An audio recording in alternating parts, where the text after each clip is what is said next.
नमस्कार दोस्तों, हमारी आज की चर्चा का विषय है ट्रांसलेटिंग फिक्शन यानी कथा साहित्य का अनुवाद। School of translation studies and training IGNOU की ओर से आप सभी का स्वागत है। आज की इस चर्चा के लिए मेरे साथ स्टूडियो में मौजूद हैं हमारे स्कूल के सीनियर साथी डॉक्टर राजेंद्र प्रसाद पांडे, जो अनुवाद अध्ययन पर लंबे समय से काम कर रहे हैं, और उनके साथ में Jyoti Chawla, school of translation studies and training की फैकल्टी। आज हम बात करेंगे कथा साहित्य के अनुवाद यानी ट्रांसलेटिंग फिक्शन पर। हम सभी जानते हैं कि साहित्य का अनुवाद एक जटिल काम है, और अगर मैं ए के रामानुजम को कोट करूं तो उनका मानना है कि साहित्य का अनुवाद हो ही नहीं सकता। लेकिन उसके बावजूद लंबे समय से अनुवाद होते आ रहे हैं, क्योंकि हम जानते हैं अनुवाद किसी भी समाज के विकास के लिए और किसी भी सभ्यता के निर्माण के लिए किसी न किसी रूप में महत्वपूर्ण भूमिका निभाते आए हैं। आज हम कथा साहित्य के अनुवाद और उनकी जटिलताओं पर बात करेंगे। हम सभी जानते हैं कथा साहित्य हम किसे कहते हैं। वह साहित्य जो गद्य में लिखा जाता है, लेकिन जिसका आधार मानव के विभिन्न भाव और उनके आधार पर लिखा हुआ सृजनात्मक साहित्य है। पांडे जी, आपका स्टूडियो में स्वागत है। धन्यवाद ज्योति जी। जैसा कि मैं पूछ रही थी सवाल कि हम कथा साहित्य के अंदर कौन कौन से साहित्य ऐसे हैं, और ख़ास तौर पर किसे हम कथा साहित्य कहते हैं और कौन कौन सी विधाएं इसके अंतर्गत आती हैं। ज्योति जी, जब हम फिक्शन कहते हैं यानी कथा साहित्य कहते हैं, तो हमारा अभिप्राय उसकी दो मुख्य विधाओं से होता है, टू जॉनर्स ऑफ लिटरेचर। एक है उपन्यास और दूसरा है कहानी, जिसे अंग्रेजी में नावल कहते हैं और शॉर्ट स्टोरीज कहते हैं। एक उसमें जैसे नई विधाओं का विकास होता है, तो जो लंबी कहानियां हैं उनको नावेला के रूप में भी हम स्वीकृत कर चुके हैं, जानने लगे हैं। और जैसा हम जानते हैं, जब हम उपन्यास कहते हैं, पहले हम इनकी थोड़ी सी चर्चा करेंगे कि पहले इससे हमारा अभिप्राय क्या है जी। नावल न्यूनेस को लेकर के व्यंजित करता है, यानी नयापन क्या है, उसमें नई बात क्या है। और जब हम उपन्यास कहते हैं तो हमारा अभिप्राय पश्चिम की उस विधा से है जिसको हम वर्तमान संदर्भ में नावल कहते हैं। यद्यपि पश्चिम की विधा की क्या रूपरेखा है उस पर चर्चा करने से पहले मैं ज़रूर स्पष्ट करना चाहूँगा कि जब इसकी चर्चा की जाने लगी और कहा गया कि ये वेस्टर्न प्रोडक्ट है या कंस्ट्रक्ट है, तो वेस्टर्न कंस्ट्रक्ट यानी पाश्चात्य निर्मित के रूप में हम उसको समझने से पहले बहुत से ऐसे व्याख्याकार हैं जो मानते हैं कि नहीं, ऐसी कोई बात नहीं है। भारत में भी रचनाएं होती हैं और होती रही हैं, बल्कि वो बाण भट्ट की कादम्बरी की बात करते हैं, उसे आख्यायिका के रूप में प्रस्तुत करते रहे हैं। लेकिन जब हम नावल कहते हैं तो हमारा अभिप्राय है कि नावल के पैरामीटर्स बदल गए। किसको नावल कहते हैं? तो पश्चिम में भी जब इसके कॉन्स्ट्रक्ट की बात की जाती है, इसकी उत्पत्ति की बात की जाती है, तो कहा जाता है कि ये ऐसा कॉन्सेप्ट है जिसका हीरो जो है वो जो प्रॉब्लमेटिक हीरो है और मिडिल क्लास का हीरो है। यानी जैसे हम मानते रहे हैं कि पहले जो हमारी रचनाएं थी, जो आख्यायिका या कादम्बरी का भी संदर्भ ले,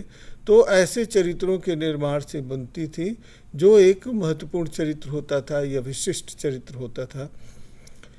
अब पश्चिम में जब इस विधा के जन्म की बात की जाती है तो ये पूरा मिडिल क्लास, मिडिल सेंट्रिक है।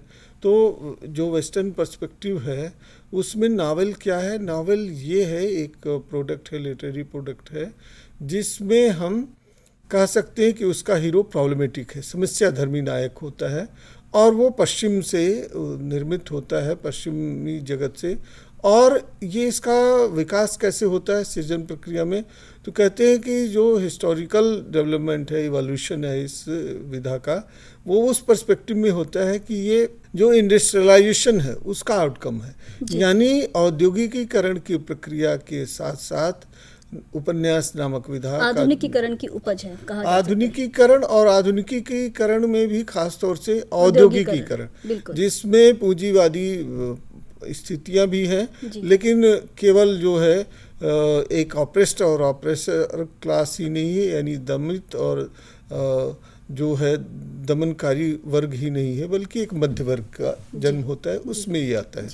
अब उसमें कुछ बातें कही गई कि ये नावल किस संदर्भ में विकसित होता है। तो ये हमेशा प्रॉब्लम सम होता है, क्योंकि वो स्ट्रगल करता है, कभी पर्सनल स्ट्रगल है, कभी सोशल स्ट्रगल है, कभी जो है जो पर्सपेक्टिव है उसके साथ साथ वो जो एम्बियंस है वो टकराता है और संघर्ष करता रहता है, उसकी अपनी जीवन की समस्याएं होती हैं। इस दृष्टि से उपन्यास नामक विधा का विकास उसमें होता है। अगर इसे पांडे जी इस तरह जोड़ें कि जिस तरह मध्यकाल में महाकाव्य की रचना अपने आप में, जैसे आपने कहा कि नायकत्व की बात आप कर रहे हैं कि नायकत्व मतलब जो सेंटर कैरेक्टर जो उसका प्रोटैगनिस्ट है वह बदल जाता है जब हम उपन्यास की बात करते हैं। ठीक इसी तरह की रचना अगर हम मध्यकाल में कहें तो शायद महाकाव्य जैसे हम एपिक कहते हैं वो हुआ करती थी, लेकिन उसमें नायकत्व ही सबसे ज़्यादा महत्व रखता था। हम पढ़ते आए हैं कि 4 तरह के नायक होते हैं, धीरोदत्त, धीर प्रशांत और धीर ललित। इसका मतलब कि जो समस्याएं वहाँ भी हैं लेकिन वे बेहद पर्सनल और बहुत ही उच्च कोटि की हैं, या कहा जाए कि समाज के ऊपरी वर्ग की है, लार्जर देन लाइफ वहाँ स्टोरी है। लेकिन जब आप उपन्यास की बात करते हैं तो बिल्कुल आम जन की समस्या और ख़ास तौर पर बड़े वर्ग की, जिसे हम मध्य वर्ग कहते हैं, या कई बार उससे भी निम्न वर्ग की समस्याओं को लेकर उपन्यास लिखा जाता है। और उसके जब हम तत्वों की बात करते हैं तो पूरी तरह से वह आम जन की समस्याओं और आम जन के जीवन से जुड़े होने के आधार पर ही उसके तत्वों का निर्माण होता है। उपन्यास इस दिशा में किसी भी साहित्य को दिए गए एक बड़ा अवदान है। उपन्यास का ही क्या छोटा रूप कहानी होता है या कहानी उपन्यास से कुछ अलग चीज़ है? देखिए, जब हम कहानी कहते हैं तो जैसे मैंने बताया कि उपन्यास भी जैसे पश्चिम की उत्पत्ति मानी जाती है, पश्चिम में उसका जो पूरा कॉन्सेप्ट है, कॉन्सेप्चुअल ग्रोथ है, वो जैसे पश्चिम में होता है वैसे हमें स्वीकार कर लेने में कोई असुविधा नहीं होनी चाहिए कि जिसे हम आजकल शॉर्ट स्टोरीज़ कहते हैं उसको भी हम पश्चिम की निर्मित मान सकते हैं। बल्कि आप इससे इसका अनुमान लगा सकते हैं कि शॉर्ट स्टोरीज़ का इतना लिटरल ट्रांसलेशन हिंदी के एक आलोचक रामचंद्र शुक्ल ने उसे छोटी कहानियों के रूप में व्याख्यात किया। तो मतलब ये कि ये पूरा पर्सपेक्टिव हम वेस्टर्न पैराडाइम से देखते हैं। अब इसमें भी एक मत है कि भारत में क्यों नहीं, क्योंकि पंचतंत्र की कहानियाँ और बहुत सी दूसरी जातक कथाएं ये पश्चिम से पहले भारत में थी ये बात सही है, लेकिन जिस पर्सपेक्टिव में देखिए ये वैल्यू लोडेड टर्म है कहानी, जिसे हम शॉर्ट स्टोरीज कहते हैं, नावल कहते हैं, टेक्निकल इसमें एक कुछ अवधारणाएं हैं और इसकी लूज शंटिंग नहीं होती है, लूजली इसका हम यूज नहीं कर सकते। तो जब हम नहीं कर सकते हैं तो कुछ पैरामीटर्स हैं और उन पैरामीटर्स के दायरे में देखें तो हम जातक कहानियों को या पंचतंत्र की कहानियों को फिट इन नहीं पाते हैं, वो थोड़ी सी अलग प्रकृति के हैं। अब इसमें क्या समस्या है या किस रूप में हम जो शॉर्ट स्टोरीज कहते हैं वो किस रूप में हम उसको ग्रहित करते हैं। तो जैसे शुरू में तो माना जाता था, हालांकि उसके भी स्वरूप और आयाम में परिवर्तन होता रहा, लेकिन शुरू में जैसे माना जाता था कि श्रेष्ठ वर्ग के रचनाकार होते थे या उसका चरित्र का जो नायक है वो एक तो सारे शुभ गुणों का यानी सद्गुणों का, वर्च्यूज का ही एक तरह से कंपाइलेशन होता था। लेकिन जैसे आपने बताया कि धीरोदत्त नायक या धीर ललित नायक इस तरह से जैसे उपन्यास के चरित्र होते थे, महत्वपूर्ण चरित्र, आप महाकाव्य के साथ जोड़ करके देखने की कोशिश हम करते रहे। लेकिन जैसे नावल में भी आजकल क्या होता है कि जब से उपन्यास और कहानी का विकास संभव हुआ और पश्चिम में जैसे इसकी निर्मित हुई तो मिडिल क्लास तो खैर उसका एक सेंट्रिक स्पेस बन गया, मुख्य के लिए आधारभूमि बनाने लगा, लेकिन उसमें विलेनियस हीरो का भी कॉन्सेप्ट आया है। यानी नायक तो है लेकिन उसके भीतर ऐसे दुर्गुण भी हैं जो अपनी मानवीय विशेषताओं से जुड़ा हुआ है। उसकी खासियत ये हुई कि जो पाठक है वो उससे कोरिलेट कर पाता है। यानी उसके बहुत से उदाहरण ऐसे गिने जा सकते हैं। अब मान लीजिए कि पश्चिम से जोड़ें तो पश्चिम का भी देख सकते हैं भारत से के संदर्भ में। जैसे मान लीजिए हमारे आधुनिक हिंदी साहित्य का हीरो जो है, मान लीजिए कि ये होरी है, होरी गोदान का चरित्र है, उसमें बहुत से गुण हैं लेकिन बहुत से उसके अवगुण भी हैं। तो क्योंकि मानवीय कमजोरियां जब उसमें आती हैं तो वो कुछ लालच भी करता है, कुछ अपने हित साधन की बात करता है, कुछ उसकी वीकनेस इतना स्ट्रेंथन नहीं है। जैसे एक जगह वो कहता है कि जब जिस पैर के नीचे गर्दन दबी हो उसको सहलाना है ही अच्छा होता है। ये प्रैग्मेटिक पर्सपेक्टिव है, जब वो कठिनाइयों को कैसे निजात पाता है, अपने भाई को बचाने के लिए किस तरह से वो कार्य करता है। तो कुछ झूठ बोलना पड़ सकता है, कुछ थोड़े से, मतलब ऐसा नहीं है कि वो ऐसा निष्कलंक हो पूरी तरह से, ये स्पॉटलेस कैरेक्टर हो। तो ऐसे भारत के संदर्भ में भी है और विदेश में भी। मान लीजिए कि अगर हम पश्चिमी दृष्टि से किसी रचना का उल्लेख करें तो D.H. लॉरेंस का अगर एक उपन्यास है लेडीज चैटरलीज लवर, तो लेडीज चैटरलीज लवर में उसका जो सेंट्रल कैरेक्टर है वो लेडी चैटरली है।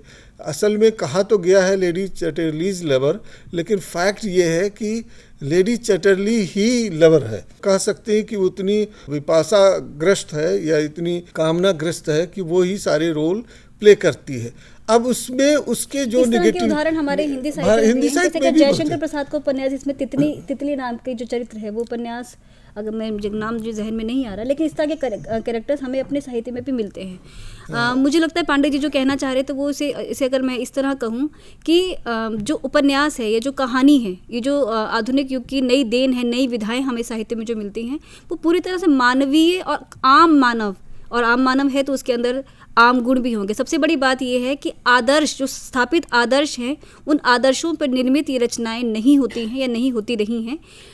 व्यावहारिक जीवन और व्यावहारिक जीवन के कष्ट, लालच, सुख, दुख, ईर्ष्या, वासना, लालसा, हर तरह के भाव आम आदमी को रिप्रेजेंट करने के लिए उपन्यास और कहानी लिखी जाती रही है। और शायद उसका कारण ये भी है कि जब से हम आधुनिकता की बात करने लगे हैं तो मानव केंद्रित समाज हुआ है।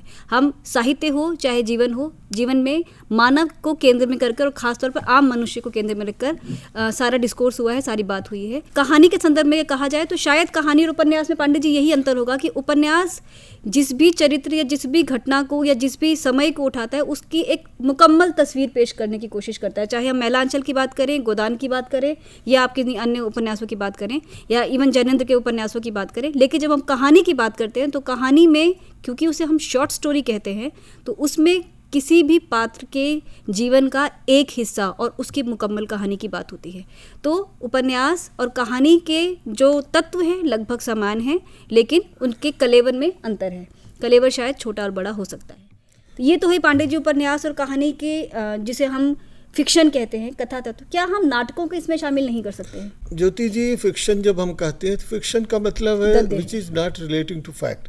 फैक्ट और फिक्शन असल में अपोजिट होता है। लेकिन आयरनी ये है कि जिसको हम फिक्शन मानते हैं, साहित्य में सबसे ज़्यादा फैक्ट अगर कहीं होता है तो इसी में होता है, क्योंकि नरेशन जो है उसकी मुख्य विशेषता वर्णनात्मकता है और वर्णनात्मकता तथ्यों पर आधारित। साथ में इसके साथ ये भी कहा जाता है कि इतिहास की दरारों में जो छूट जाता है साहित्य उसे व्याख्यायित करता है। तो फिक्शन क्या है कि उसे हम कोरी कल्पना तो नहीं ही कह सकते जी, फैक्ट तो उसमें भी हैं। हाँ, तो उसे कल्पनात्मक रूप में कहा जाता है। जब हम उपन्यास की बात करते हैं तो एक प्लॉट के साथ पैरेलल प्लॉट्स भी चलते रहते हैं, 2-3 समानांतर कथाएं चलती हैं। और दूसरी बात ये है कि मल्टी स्फेयर्स होते हैं, मतलब उसका फलक बहुत व्यापक होता है और उपन्यास में कुछ सीमाएं होती हैं।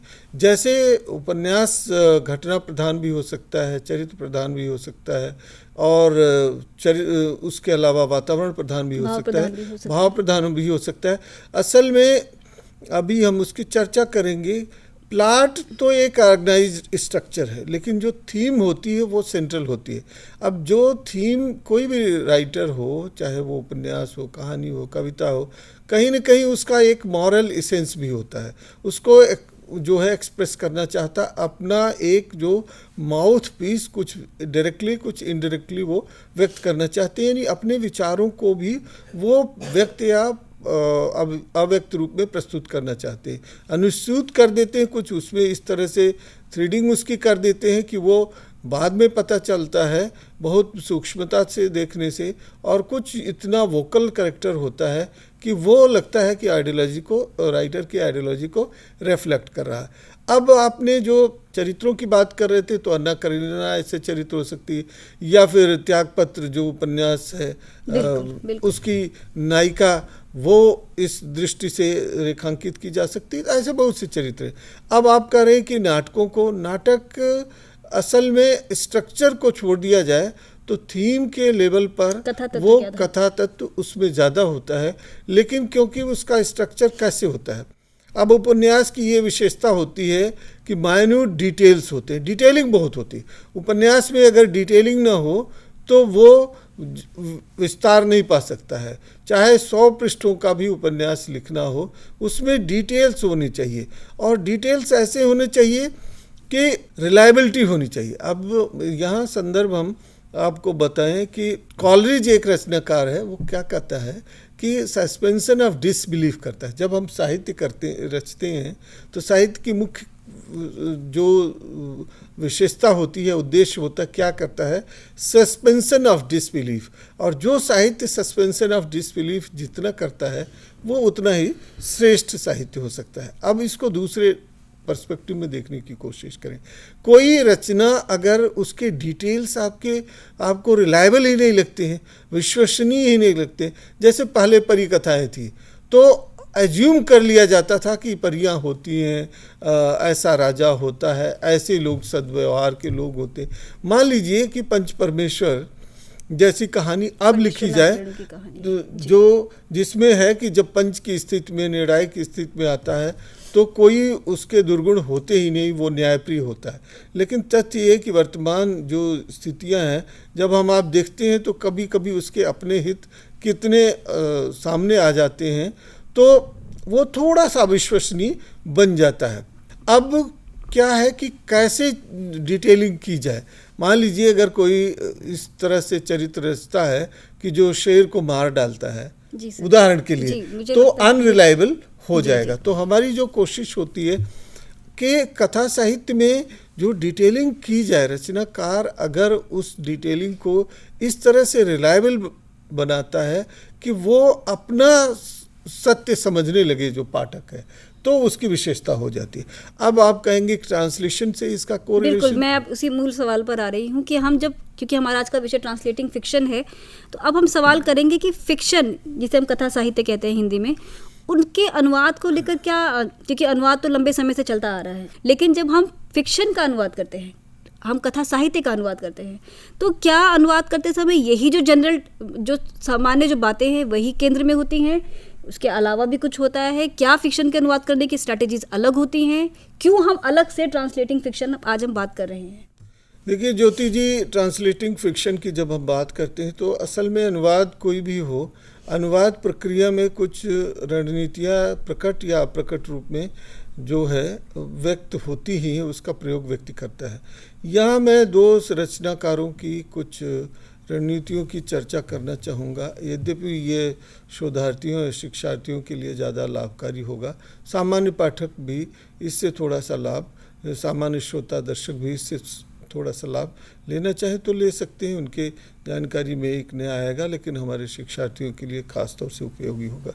यदि कथा साहित्य तो नहीं कहा, लेकिन उन्होंने ट्रांसलेटिंग प्रोज के लिए एक रचनाकार ने, एक अनुवाद चिंतक ने कुछ रणनीतियों की बात की। उसमें बेलाक ने 6 रणनीतियाँ बनाई। हम मोटी मोटी रणनीतियों की बात करें ताकि उनके सिर्फ नामोल्लेख मैं करूँगा, बहुत ब्यौरे में नहीं जाऊंगे, एक एक पंक्तियों में। 6 रणनीतियाँ उनकी ये है कि पहली रणनीति है कि आप ब्लॉक आउट करें। ब्लॉक आउट का मतलब कि आप इंटीग्रल यूनिट समझिए, किसी भी रचना का, चाहे उपन्यास हो, कहानी हो, अगर आप अनुवाद कर रहे हैं या कर रही हैं तो आप उसके एक एक खंड का नहीं, पहले उसका पूरा गहन पाठ करें, उसके साथ को रिलेट करके जोड़ने की कोशिश करें। हो सकता है पहली पंक्ति में कोई बात कही गई हो और उसका जो सूत्र है वो अंतिम पंक्ति में जुड़ता है, तो उसके साथ को रिलेशन करके एक इंटीग्रल पार्ट के रूप में देखने की कोशिश करें। तो ब्लॉक आउट उसको कहा उन्होंने कि ब्लॉक आउट करने की कोशिश की जानी चाहिए, यानी इंटीग्रल, पूरे उपन्यास को या पूरी कथा को ट्रांसलेशन की यूनिट माना, एक इंटीग्रल यूनिट माने। दूसरा उन्होंने कहा फ्रेज फॉर फ्रेज। अब फ्रेज जो है, अगर किसी मान लीजिए कि बंगाली का फ्रेज है उसको हिंदी में अनुदित करना है, ज़रूरी नहीं कि वहाँ के मुहावरे हमारे मुहावरे के लिए उपयुक्त हो सके। उन्होंने एक उदाहरण दिया, एक हवाला दिया कि लैटिन में जो डॉग है उसका अर्थ दूसरा होता है और अंग्रेज़ी के गॉड के समानांतर होता है। तो अगर अंग्रेज़ी से लैटिन में अनुवाद किया जाना है तो इस सावधानी को बरतने की ज़रूरत है। तीसरा है इंटेंशन फॉर इंटेंशन। आप निहितार्थ को समझिए, don't go to the words, what exactly is meant. जैसे लंदन की एक रात में एक जगह है गुड नाइट। अब गुड नाइट में मतलब कि कोई जा रहा है कहीं अपनी प्रेमिका के पास या प्रेमी प्रेमिका का आलाप होने जा रहा है, गुड नाइट का वही अर्थ नहीं है, but how to express that feeling, ये जो है एक लंदन की एक रात निर्मल वर्मा की कहानी, एक मैंने उदाहरण दिया। तो लिटरल ट्रांसलेशन क्या उस उद्देश्य को सिद्ध कर सकेगा। तीसरा इंटेंशन हो गया। चौथा है कि फॉल्स फ्रेंडली वर्ड्स को अवॉइड करने की ज़रूरत है। मतलब ऐसे शब्द लगते हैं कि भ्रामक मित्र होते हैं, जैसे मान लीजिए हिंदी की शिक्षा और हिंदी में शिक्षा और मलयालम में शिक्षा का अंतर होता है, या कल्याण हिंदी में या मराठी में अलग अलग अर्थ रखते हैं एक ही शब्द होते हुए भी। तो उस अर्थ की व्याप्ति कैसे न हो सके इसको देखने की कोशिश की जानी चाहिए। और एक उद्देश्य ये होता है ट्रांसम्यूट कर देना। ट्रांसम्यूट कर देने का मतलब ये होता है उनका कि आप पूरा एक मृत स्थिति को जब आप नेटिव उसमें ले आते हैं तो एक तरह से उसका ट्रांसप्लांटेशन करने से उनका अभिप्राय है कि कहीं से पौधा आप लेकर आए और दूसरी मिट्टी में लगा रहे हैं तो आप उसकी आबो हवा को ध्यान में रखते हुए इस तरह से ट्रांसप्लांटेशन करने की कोशिश करें। और don't go for embellishment. Embellishment मतलब कि संवारना सजाना बहुत उसमें रचनाकार को नहीं करना चाहिए, अपनी ओर से बहुत कुछ नहीं करने की ज़रूरत है। एक और इसी चिंतकों की बात चल रही है तो मैं एक नया यद्यपि नायडा जो है उन्होंने एक अप्रोच डेवलप किया। उस अप्रोच का नाम जाना जाता है सोशियोसीमियाटिक थियरी। सोशियोसीमियाटिक थियरी से अभिप्राय ये है कि सामाजिक जो है अंतर प्रतीकात्मक स्थितियाँ, ये सिर्फ शिक्षार्थियों के लिए कुछ टेक्निकल टर्म्स है, लेकिन सामान्य रूप से इसको सहज भाषा में हम बताने की कोशिश करें।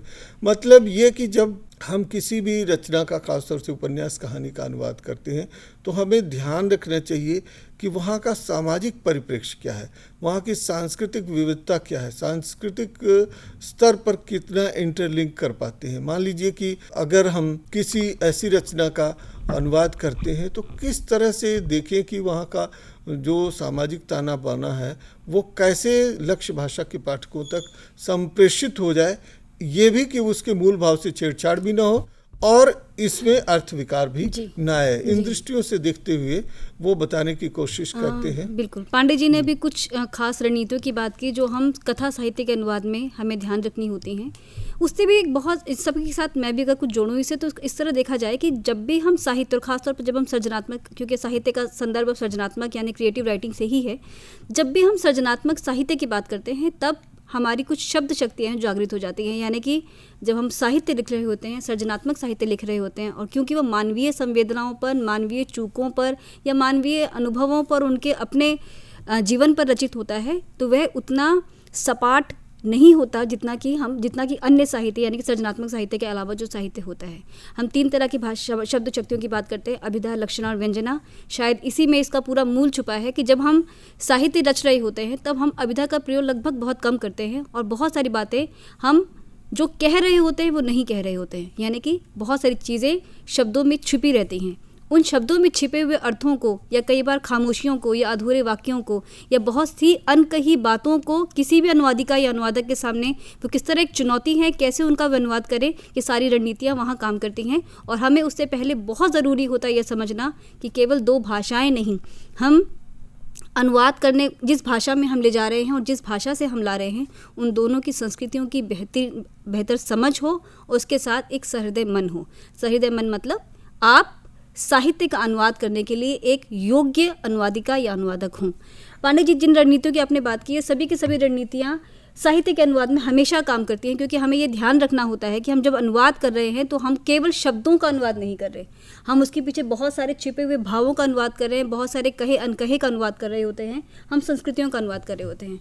और जब हम भारतीय साहित्य की बात करते हैं तो फिर भी चीज़ें बहुत हद तक समान हैं, लेकिन जब हम किसी अन्य विदेशी भाषा से अपनी भारतीय भाषा में या दो विदेशी भाषाओं के साहित्य का जब अनुवाद कर रहे होते हैं, तब ये बहुत ज़रूरी होता है कि आप उस संस्कृति की गहन समझ भी रखते हों।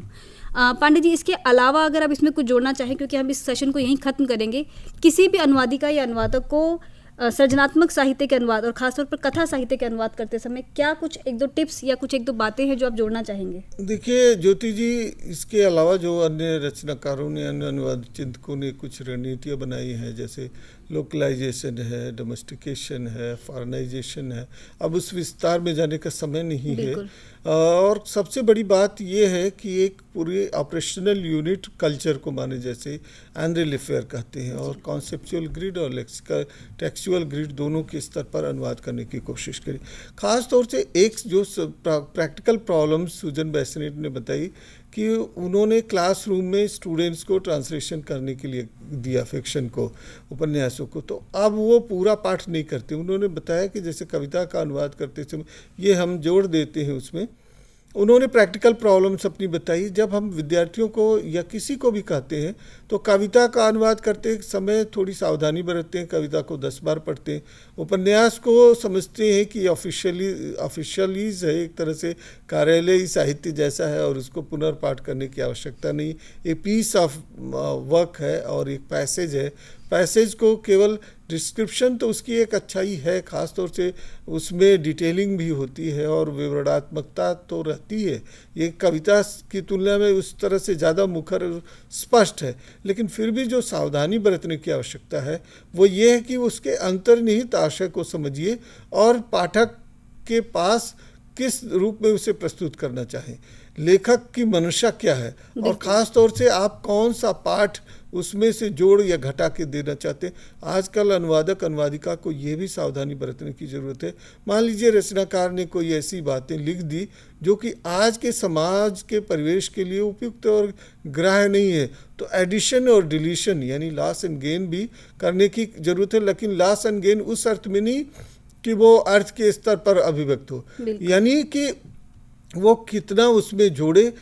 इसको कह सकते हैं विजिबिलिटी ऑफ ट्रांसलेटर्स, यानी अनुवादक की जो दृश्यता है, अनुवादक का हस्तक्षेप बहुत ज़रूरी हो गया है। तो अनुवादक अनुवादिका अपने स्तर पर सार्थक हस्तक्षेप करके एक नया पाठ प्रस्तुत कर सकते। अनुवाद हमेशा एक नए पाठ को जन्म देता है, इसीलिए बेंजामिन कहते हैं कि कोई भी रचना अनुवाद होकर उसे एक आफ्टर लाइफ यानी एक उत्तर जीवन मिलता है, और वो तभी संभव है जब अनुवादिका या अनुवादक उतने ही सभ्य, उतने ही समझदार, उतने ही कहा जाए कि उसी पैमाने पर, उसी अंतस पर उतर कर उसका अनुवाद करें और रचना के साथ न्याय कर सकें।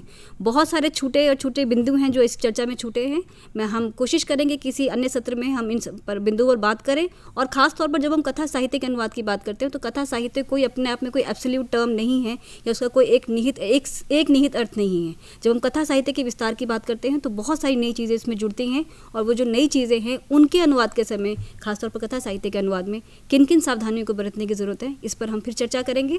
आज की इस चर्चा के लिए मैं पांडे जी के प्रति आभार व्यक्त करती हूँ कि इन्होंने बहुत सारे महत्वपूर्ण बिंदुओं पर प्रकाश डाला। मुझे पूरी उम्मीद है हमारे श्रोताओं को, दर्शकों को ये सत्र सामान्य रूप से और अपने सिलेबस के हिसाब से दोनों ही दृष्टियों से पसंद आया होगा और उनके लिए लाभकारी रहा होगा। आप सभी का बेहद धन्यवाद। नमस्कार।